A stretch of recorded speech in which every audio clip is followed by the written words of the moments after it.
Esse espírito de orfandade, como o nome próprio diz, né, fala a respeito de uma sensação de ser órfão. Eu não sei se você vem de uma história assim.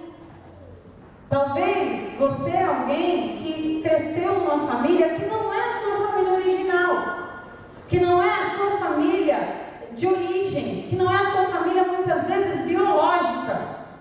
E aí você passou a sua vida inteira tentando entender o porquê é que você não se encaixa em lugar nenhum.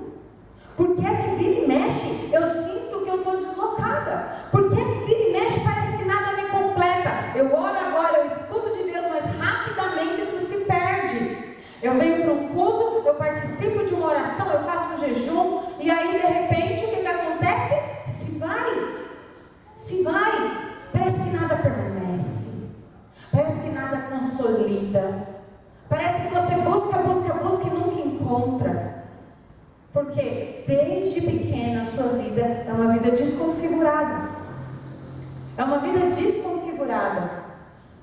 E mesmo que você tenha crescido dentro da sua família original, às vezes a gente pensa assim, órfão é aquele que não tem pai e mãe. Mas órfão também pode ser aquele que tem pai e mãe que negligenciaram. O abandono, ele pode não ser geográfico, ele pode ser emocional, ele pode ser de cuidado. Existem vários tipos de abandono.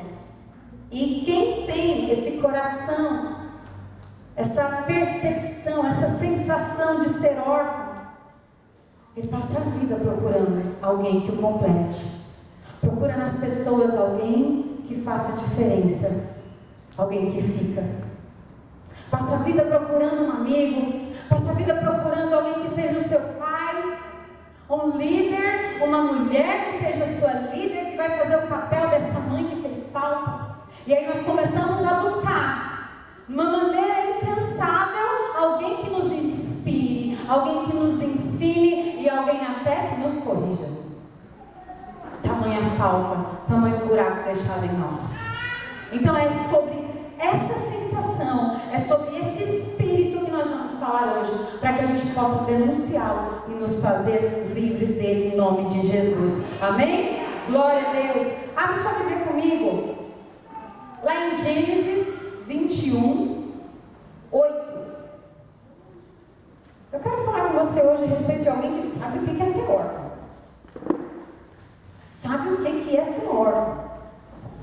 Sabe o que é ser abandonado. Esse personagem de hoje, ele pode sentar aqui e ensinar pra gente. Olha, deixa eu contar aqui minha história para você saber o que é isso. Como é que foi para mim? Gênesis 21, versículo 8. Eu estou usando aí a versão da NVI, se você está usando a Bíblia eletrônica. Você provavelmente já ouviu falar de Ismael, de Isaac, de Abraão. Talvez os filhos, não, mas Abraão, todo mundo aqui já ouviu falar em algum momento da vida, né? Então, Abraão, ele foi um homem chamado por Deus, amado por Deus. E esse homem, Abraão, ele foi alguém eleito, alguém que o Senhor escolheu para, a partir deste homem, gerar todo o seu povo. Gerar toda uma nação para além das fronteiras geográficas, mas uma nação celestial. Diga assim comigo, eu faço parte dessa nação escolhida. Aleluia. Então Deus chamou Abraão e fez para ele uma promessa: olha, eu vou te dar um filho, e você será pai de uma multidão de nações. Aí Abraão creu no Senhor. Só que ele tomou uma atitude desesperada, não muito bem pensada, não muito premeditada, mas, de acordo com a ideia da sua esposa, ele decidiu ter um filho das suas próprias forças. Afinal de contas, o Senhor prometeu um filho, não foi? E aí Sara convence Abraão a ter ali um filho com as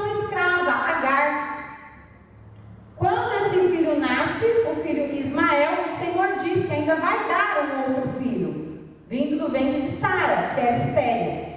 Então, Abraão toma essa atitude, tem um filho, uma atitude não elaborada, e aí vem a consequência que foi um filho.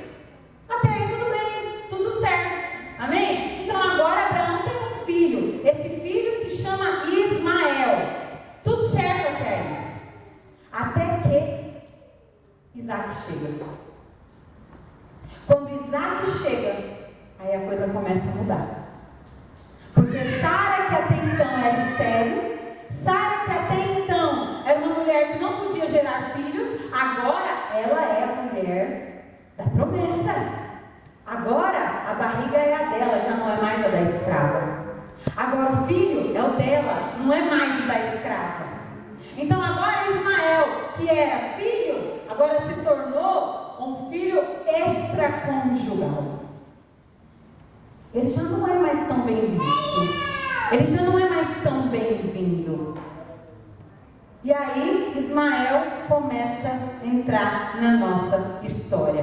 Depois que Isaac nasce, vamos lá, Gênesis 21:8. O menino cresceu e foi desmamado. Aqui está falando sobre Isaac. O menino cresceu e foi desmamado. No dia que Isaac foi desmamado, Abraão deu uma grande festa. Sara, porém, viu que o filho que Agar, a egípcia, dera a Abraão, estava rindo de Isaac. E disse a Abraão: livre-se daquela escrava e do seu filho, porque ele jamais será herdeiro com meu filho.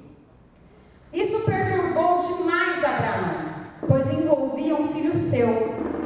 Mas Deus disse: não se perturbe por causa do menino e da escrava. Atenda a tudo o que Sara lhe pedir, pois será por meio de Isaque que a sua descendência há de ser considerada. Mas também do filho da escrava farei um povo, pois ele é seu descendente. Aqui Deus está falando com quem? Com Abraão. Amém? Versículo 13. Mas também do filho da escrava farei um povo, pois ele é seu descendente. Na manhã seguinte, ele nem considerou, ele nem tentou convencer Sara. Ele vai tentar falar com a mulher, vou ver se dá um jeito para reverter o caso. Não. Na manhã seguinte, Abraão pegou alguns pães, uma vasilha de couro cheia d'água, entregou-os a Agar e, tendo colocado nos ombros dela, despediu-a com o menino. Ela se pôs a caminho e ficou vagando pelo deserto de Berseba. Quando acabou a água da vasilha, ela deixou o menino debaixo de um arbusto e foi sentar-se perto dali, a distância de um tiro de flecha, mais ou menos 100 metros de distância. Porque pensou: não posso ver o menino morrer. Sentada ali perto, começou a chorar.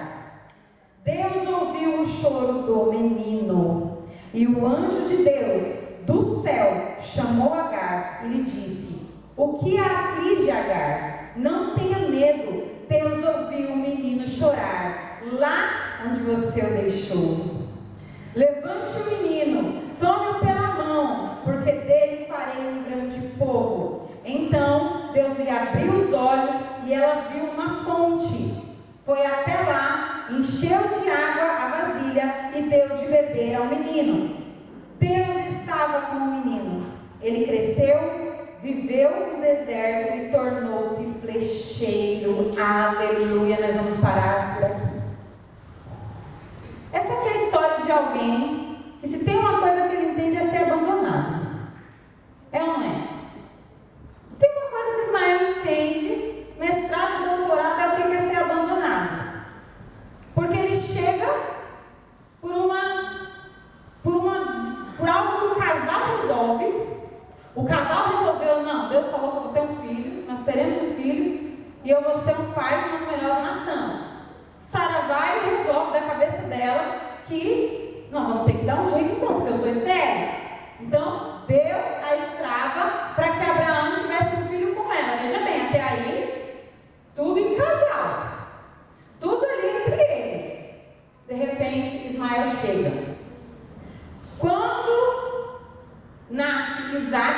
esse casal tem outro problema. Por quê? Agora esse filho não é mais bem-vindo. Mas isso tinha a ver com o menino? Nem antes do nascimento dele. O problema que era do casal, agora se tornou também um problema do menino. E agora o menino é um problema. Não é a atitude impensada, não é a atitude precipitada daquele casal, agora o problema é o menino. Então o que eles fizeram? Manda embora esse menino. Manda embora esse menino. Porque ele é um problema. A mãe é por tabela. Eu não quero esse filho aqui junto com o meu filho. Percebe? Então, uma coisa é fato. Quando nós somos abandonados, uma parte nossa vai embora com a pessoa que está nos deixando. Isaac era o filho prometido, mas Ismael também era filho. Até antes da chegada de Isaac, Ismael era filho. Quando Isaac chega, Ismael agora é filho da escrava. Ismael agora é filho da escrava. Quando nós somos abandonados, uma parte nossa vai com a pessoa que está nos deixando também. Parte da nossa identidade vai também. Ele até então sabia onde ele morava, sabia com quem ele convivia, sabia a escola que ele ia, sabia com quem ele ia brincar depois da escola, sabia o filme que ele ia assistir. Não, agora não sabe mais nada. Quantos de nós estamos assim? Vagar ali sem rumo pelo deserto. A água se acabou. O suprimento do Pai natural se acabou. Eu quero dizer para você que quando o suprimento do Pai natural se acaba, o Pai celestial entra em cena para te socorrer. Amém? Então, a Bíblia diz assim, que ela ficou longe, porque ela pensou, eu não posso ver o menino morrer. Então Ismael, que até então tinha sido abandonado pelo pai, agora também ele é deixado pela mãe. Então ele já não tinha mais o senso de direção da vida, ele já não sabia mais quem ele era. Ele dorme numa noite sabendo onde ele mora, quem é o pai, que ele tem um irmão por parte de pai, quando é na outra manhã ele já não sabe mais quem ele é. Peraí, o que a gente está fazendo nesse deserto? E perde completamente a sua identidade. Antes eu era Ismael, filho de Abraão, agora eu sou um órfão vagando no deserto. Vagando porque eu não sei para onde estamos indo. De repente o que acontece agora também a mãe abandona. A mãe também decide deixar ele distante, porque ela tem medo de ver o filho morrer. A Bíblia diz assim, que ela estava sentada ali perto e começou a chorar. Mas no 17 Deus ouviu o choro do menino. Deus ouviu o choro do menino. Eu posso chorar aqui e talvez só essa primeira fileira aqui vai conseguir me ouvir. Se eu tirar o microfone, dificilmente quem está na última cadeira, na última fileira vai conseguir me ouvir. Mas Deus ouviu o choro do menino, porque ele não estava distante, ele estava perto. Deus ouviu o choro do menino. Deus, ele olhou para aquele menino e ele ouviu o choro que ele estava derramando ali, achando que ia morrer, sem saber quem ele era. Ei, deixa eu falar para você uma coisa. Não sei quantas vezes você chorou em silêncio, escondida, para que ninguém visse, porque você acha que é o fim, porque você achou que daí para frente não tinha mais para onde ir. Eu quero dizer para você, a sua amiga não sabe, o seu marido não sabe, seus pais não sabem, mas Deus ouviu o choro do menino e ele ouviu o seu também. Porque Deus não é um Deus distante. O Senhor mandou um anjo de Deus do céu, chamou Agar e lhe disse: o que aflige Agar? Não tenha medo, Deus ouviu o menino chorar lá aonde você o deixou. Não importa quem te deixou e onde te deixou. Cada choro seu, cada lágrima sua, cada lamento que ficou como um nó na garganta, não importa onde Deus ouviu você chorar. Deus ouviu o seu choro. E Ele mandou a resposta: levante o menino, tome-o pela mão, porque dele farei um grande povo. Aleluia! Então, Ismael, que até então tinha experimentado o abandono paterno, de repente se apresenta para ele um abandono materno. Todos com quem ele podia contar somem da vida dele, para que ele conheça o Pai. Talvez você fique se perguntando: por que é que fulano e Beltrano saíram da minha vida? Por que é que eu não posso contar com ninguém? Por que é que eu não tenho ninguém para desabafar? Por que é que eu não tenho ninguém com quem conversar, para lamentar as minhas dores, para que eu possa sentar aqui no meu cantinho de vítima e ficar olhando, chorando e lamentando? Por que que eu não tenho isso? Todo mundo tem alguém, mas eu não tenho. Eu quero dizer para você, às vezes o Senhor permite que todo mundo saia para que Ele se apresente para você. E você fica perguntando: quem me socorrerá? Você se agacha debaixo de um arbusto, de uma árvore, de um travesseiro, sentada na sua sala, debaixo do seu chuveiro, e você fica: Senhor, quem virá me socorrer? Senhor, de onde virá o meu socorro? O meu socorro vem do Senhor. Todos se vão para que Ele se apresente para você. Aleluia! Então, levante o menino, pegue-o, tome-o pela mão, porque dele farei um grande povo. Então Deus lhe abriu os olhos e ela viu uma fonte. Foi até lá, encheu de água a vasilha e deu de beber para o menino. Lembra que a fonte que o pai natural deu tinha se esgotado? Tinha se esgotado e ela achou que era o fim. Quando a fonte natural se seca, a sobrenatural se manifesta. Talvez você tenha procurado em pessoas aquilo que você só vai encontrar nele. Talvez você tenha transferido para pessoas responsabilidade de suprir a sua carência, a sua necessidade natural. E a fonte secou. E a fonte secou. Porque o Senhor está esperando você olhar para a fonte que é Ele. O Senhor espera que a fonte natural se seque, para que Ele possa se apresentar para você. Aleluia! Então, Deus lhe abriu os olhos e ela viu uma fonte, foi lá e encheu a vasilha de água. Quantas vezes você passou a sua vida transferindo para outros? Transferindo para outros a expectativa, a esperança que é antiga. Transferência é eu esperar de alguém no presente aquilo que me faltou de alguém do meu passado. E aí eu coloco em outras pessoas essa responsabilidade de suprimento, a responsabilidade de ser a minha fonte. Eu quero dizer para você: fontes naturais se esgotam, fontes naturais se secam, para que você possa ver e perceber uma fonte que é eterna e é interminável. Aleluia! Deus estava com o menino. Ele cresceu, viveu no deserto e tornou-se flecheiro. Aleluia! Deus estava com o menino. Abraão não estava com o menino. O pai natural não estava com o menino. Em um momento a mãe abandonou o menino, mas Deus estava com aquele menino. E Ele está com você também. A questão é: quanto tempo faz que você tem colocado em odres naturais, em garrafinhas naturais, pessoas naturais, algo que você só vai encontrar nele? Passamos a vida esperando que outras pessoas supram essa nossa necessidade de amor, essa nossa necessidade de uma palavra de ânimo. E sabe o que acontece? Frustração atrás de frustração. Mas quando você coloca em alguém, no seu presente, a responsabilidade de suprimento que era de alguém do seu passado, a dor antiga, ela vem em um nível agravado.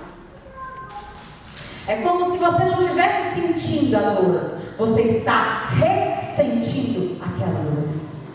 É uma repetição, não é uma dor. Quantas Outras pessoas acabam se frustrando com outras, achando que elas é que estão abandonando, elas é que estão deixando, elas é que estão largando para lá, diminuindo o valor, quando na verdade essa fonte é antiga.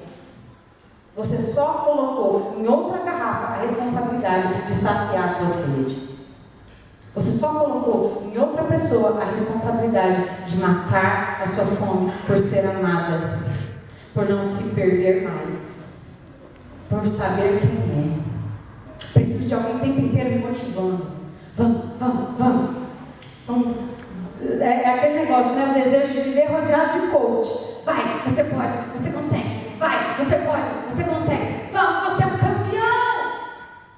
E aí esperamos, até que venha um: nossa, não ficou tão bom isso aí que você fez. Aí eu volto pro meu cantinho da vitimização, de abandono. Mas esse lugar aqui, ele não é atual, ele é antigo.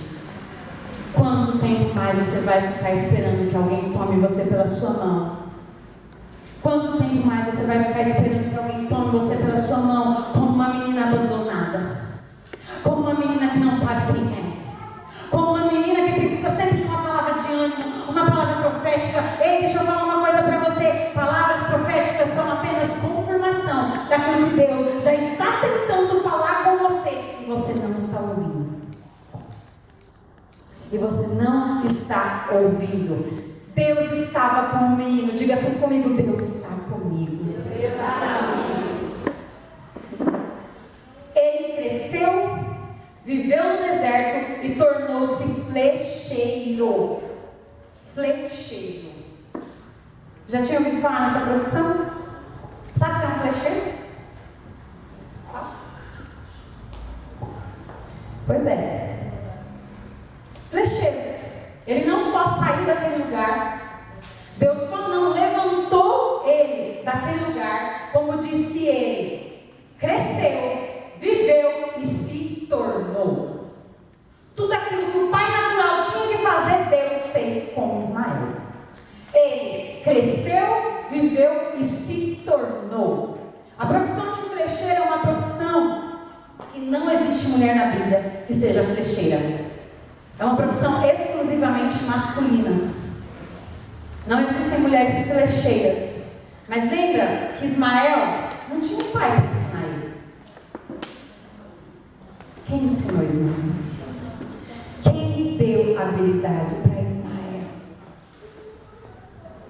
O próprio pai o ensinou o que ele deveria ser.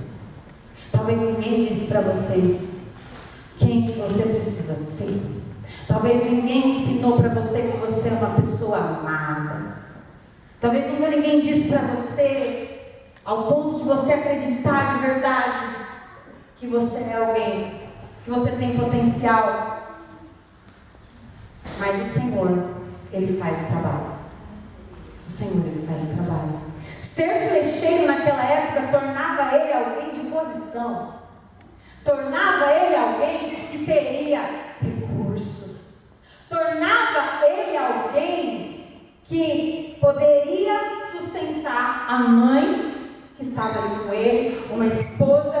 Por quê? Porque ele recebeu reconhecimento, respeito e recurso. A profissão de flecheiro não era para qualquer um.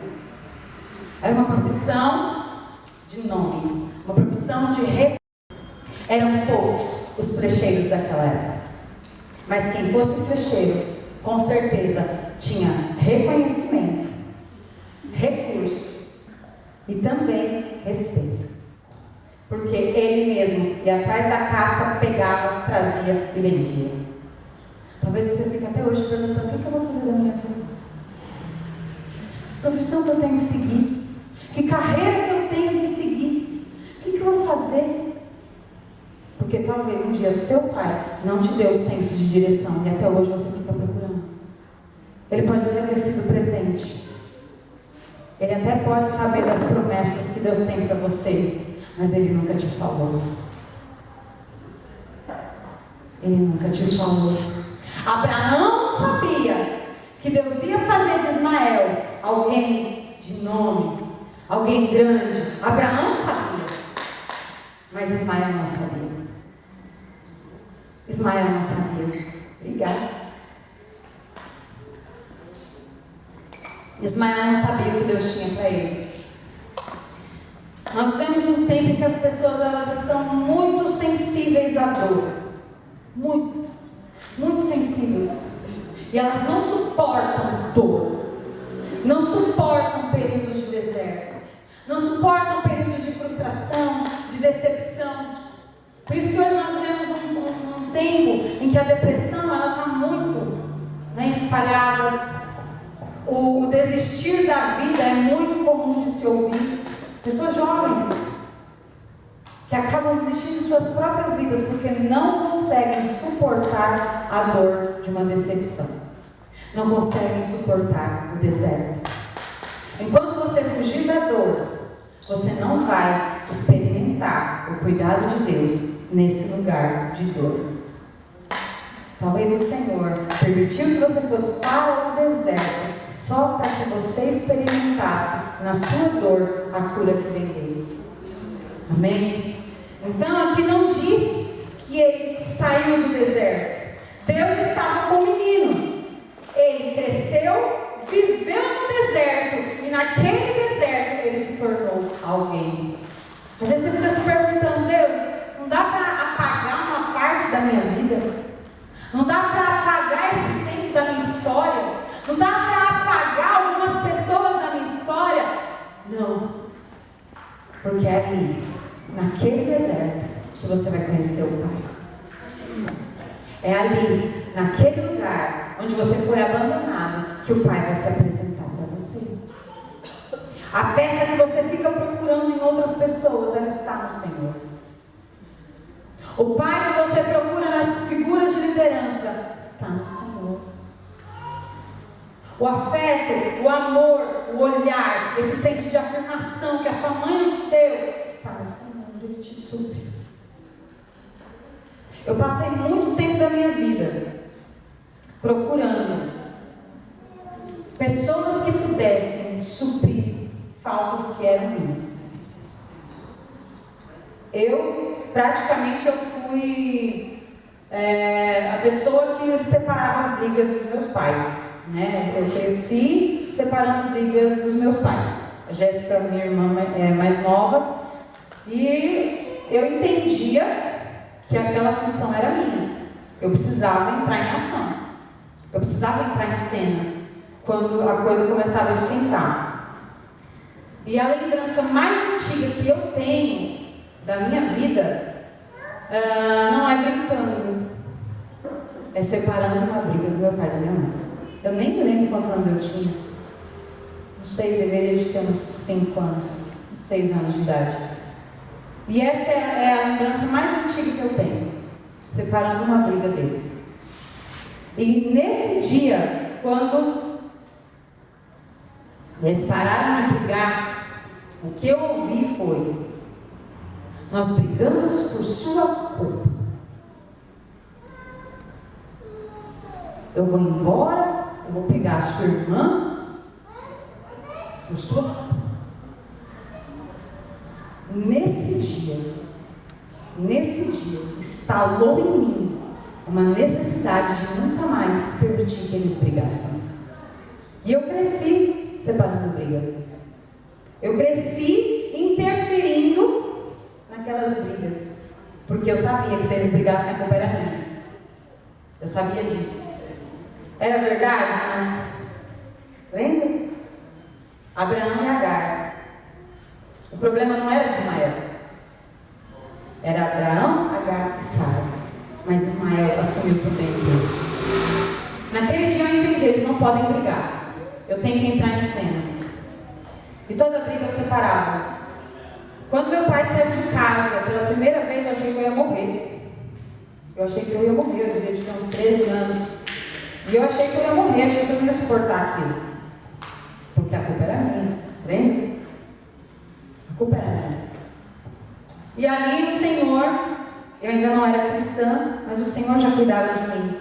O Senhor já via o choro da menina. E ali, Graças a Deus meu pai voltou para casa e eu fiquei muito feliz, obviamente. Aquilo aliviou a minha consciência. Só que por outras vezes, N vezes, inúmeras vezes, aquelas brigas se repetiam. Até que por fim eles se separaram de uma vez. Meus pais, eles são separados. E por muito tempo eu entendi que eu tinha que ser a figura de força ali dentro da minha casa, porque eu era a irmã mais velha. Eu precisava ser a pessoa que entrava em cena quando a casa começava a desmoronar. Então, por muitas vezes eu procurei em outras pessoas, alguém, mulheres, posições de liderança de mulheres que fossem mais fortes que eu. Procurei uma, procurei outra, e eu não podia ver uma mulher forte, porque eu queria me aliar a ela. Eu tinha necessidade, sim, uma briga que era de pai e mãe, um problema, um caso, uma noite que aconteceu, e você de repente chega na história. Parabéns, você está grávida. E aí você chega. E quando você chega, você não chega e pega uma vida do zero. Você chega e pega todos os conflitos do casal. Que foi o que aconteceu com Ismael. Ismael chegou, só que Sara não era mãe dele. Então ele tem que pagar o pato por causa de uma decisão tomada antes mesmo que ele nascesse. Sabe quantos de nós carregamos o fardo, o peso de decisões tomadas antes mesmo que a gente fosse concebido? Quantos de nós carregamos o peso de uma quebra de identidade de muito antes mesmo de existir? Brigas que eram de pai e mãe se tornaram também consequências de cunho que é da sua responsabilidade hoje. Não sabe quem é, não sabe para onde vai, fica se perguntando qualquer coisa, abala quem você é. Eu sei o que eu estou fazendo, eu sei para onde eu estou indo, de repente eu não sei mais. Eu preciso sempre que alguém esteja me dando direção. Eu preciso sempre que alguém esteja me dizendo para onde eu vou. Por quê? Porque eu perdi o meu senso de direção. Eu perdi o meu senso de pertencimento. A casa onde eu vivia já não é mais minha. O pai que era meu agora ele tem uma outra família. E quem sabe também, como foi o caso de Ismael, até a mãe que deveria me amar precisou me deixar para que eu não morresse. Que foi o caso de Ismael. Quando você olha, você pensa assim, nossa, mas olha o contexto também de Agar. Agar também estava aí, sofrendo com essa situação. Sim, mas Ismael foi quem foi abandonado pelo pai e depois pela mãe. O pai dá o senso de direção. O pai é quem determina a sua identidade enquanto mulher. Sabe aquelas pessoas, eu sei quem eu sou hoje, mas amanhã já não sei mais. Eu sei quem eu sou hoje, até que eu recebo uma crítica, até que eu recebo uma palavra, até que eu recebo uma cutucada, pronto, já não sei mais quem eu sou. Eu sei para onde eu estou indo, de repente qualquer vento que passa, pronto, já não sei mais quem eu sou, já não sei mais para onde eu estou indo, o que eu vou fazer da minha vida agora? E aí entra o senso do órfão, que é o quê? Desespero. Que é o que? Solidão. Que é o que? A culpa é minha. Eu devo ter feito alguma coisa de errado. Eu devo ter feito alguma coisa de errado. Porque aqui quando Sara manda expulsar Agar, ela fala, manda embora esse menino e a mãe dele. Porque esse menino não vai ser herdeiro junto com o meu. O que Ismael entende? Eu sou o problema. Eu sou o problema. Eu sou um problema. Fui um problema para o meu pai e agora eu sou um problema também para minha mãe. Porque agora ela está sem rumo. Porque agora, por minha causa, de alguma forma, eu fiz alguma coisa. E agora até a minha mãe perdeu o lugar que era dela. Então, existem alguns cenários na vida de um órfão. O primeiro cenário é o abandono. O abandono é sentir que fui deixado para trás por alguém que eu entendo que deveria ter ficado comigo. Deveria ter mas me deixou. Isso é o abandono. Isso é o senso de abandono. Então, é uma atitude precipitada que parte uma família e agora o filho fica vagando, tentando descobrir quem vai ser o novo pai. Quem vai ser o novo pai? Quem é que vai cuidar de mim? Talvez você cresceu numa casa assim. Talvez você cresceu num ambiente assim. Tem muita gente que é órfã de pai vivo. Tem muita gente que é órfã de mãe viva. Morou, cresceu dentro da mesma casa. Mas o coração é distante. O coração está distante. Sabe? Aquela criança que chega, talvez você foi essa criança que queria mostrar o seu rabisco ali, né, depois que chegou da escola. Lá em casa é uma aventura. A Laura picota papel, faz desenho, inventa coisa o dia inteiro. João Vitor era do mesmo jeito. Vira e mexe, tinha um desenho colado na geladeira, alguma coisa, era um rabisco. Era um rabisco. Mas para eles tinha valor. Para a criança tem valor. Para a criança é uma obra de arte. Talvez o que você tinha para oferecer não teve valor algum. O seu abraço, o seu mamãe eu te amo, o seu papai eu te amo, não teve valor algum. Foi dado ao vento.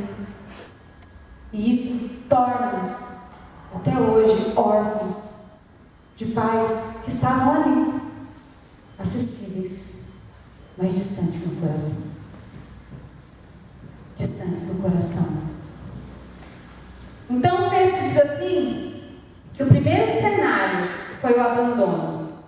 Abraão não se importou e não pensou duas vezes ali em negociar.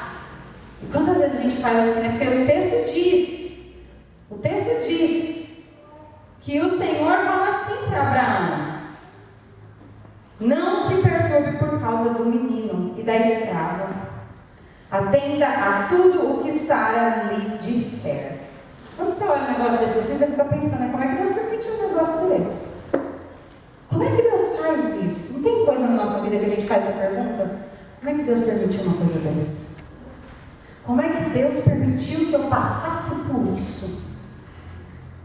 E aí a gente acaba colocando em Deus a culpa que era de gente, a responsabilidade que era de pessoas. Onde é que o Senhor estava quando eu estava passando por isso aqui? Onde é que o Senhor estava quando meu pai e minha mãe foram embora? Ou me maltrataram? Ou me largaram? Onde é que o Senhor estava? Como é que o Senhor deixou uma coisa dessa acontecer? E aí as pessoas dizem, é porque você é forte. Tem gente que não é nem forte, mas já é o ramo, né? Não dá nem conta mais de ser forte. Já dá para ser fisiculturista. Né? De tanto que aguenta. Mas o Senhor aqui, quando ele estava dizendo para Abraão, não se perturbe por causa do menino, é porque Deus estava tirando das mãos de Abraão aquela responsabilidade e tomando para ele. Não importa quem te abandonou, o Senhor tomou a sua causa para ser responsabilidade dele. O Senhor tomou você para ser responsabilidade dele. Mas mesmo assim, a Bíblia diz assim, que na manhã seguinte, Abraão pega alguns pães, uma vasilha de água, uma garrafinha de água e coloca nos ombros de Agar e manda ela embora. Não sei se você sabe, Abraão era um homem extremamente rico.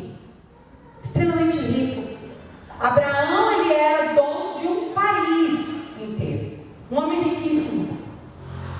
Mas na hora de mandar um filho embora, ele deu alguns pães e uma garrafinha de água.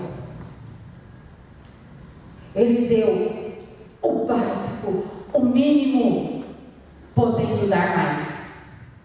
Sabe o que é isso? É aquele negócio, ser abandonado já não é fácil. Agora, ter como receber o que tem direito e não receber é pior ainda. Você consegue imaginar o deserto que eles iam entrar e Abraão podendo dar só alguns pães e uma garrafa de água? Uma vasilha de couro cheia de água. Era cheia pelo menos, né? Era cheia. Aquele negócio, eu tinha direito. Eu só queria um abraço. Eu só queria que ele me amasse. Eu só queria uma mensagem no dia do meu aniversário, eu nunca tive. Eu só queria que ele entrasse comigo no dia do meu casamento e ele não estava lá. No dia dos pais, tudo que eu tinha era uma mãe para receber os meus desenhos. Tudo que eu tinha era uma foto para que eu entendesse que eu tinha alguém. Mas essa foto não te abraçou, essa foto não estava lá, não pegou o seu desenho, a sua gravatinha no dia dos pais, quando você estava no prezinho. Mas ele estava vivo. E ele te deu somente pães e uma garrafinha de água. Quando Agar sai dali daquele lugar, ele coloca nos ombros de Agar os pães e a água. Talvez você é alguém que cresceu vendo a sua mãe carregar o peso de uma família. E aí hoje você não tem um bom relacionamento, talvez com o seu marido, talvez com as figuras de autoridade. Por quê? Porque você viu o que fizeram com a sua mãe, você viu o peso que ela carregou, e junto com ela você carregou também. Porque quando um órfão ele olha para a mãe sofrendo, ele entende: a culpa é minha. A culpa é minha. Então ele vive uma vida de culpa e de autodepreciação. Eu não fui bom o suficiente. Se eu não tivesse nascido, talvez a coisa seria diferente para minha mãe. Ela passou por isso por minha causa. Tudo por quê? Porque aqui, como no caso de Ismael, Abraão colocou nos ombros de Agar a responsabilidade de suprir Ismael durante aquele deserto. Durante o deserto, a responsabilidade estava nos ombros de Agar. Só que o medo maior, o pior, aconteceu. Que foi o quê? Quando acabou a água da vasilha, ela deixou o menino debaixo de um arbusto. O mais terrível aconteceu ali. Estava no deserto. Aquilo que eu recebi de suprimento acabou. O que eu faço agora? Vamos morrer. Vamos morrer. Talvez você ouviu ao longo da sua vida: tem que viver como povo. Não dá para ter presente no dia das crianças. Não dá para você ter isso que você está pedindo. Nós temos pouco. Só dá para a gente ir no mercado comprar o básico. Ou nem o básico.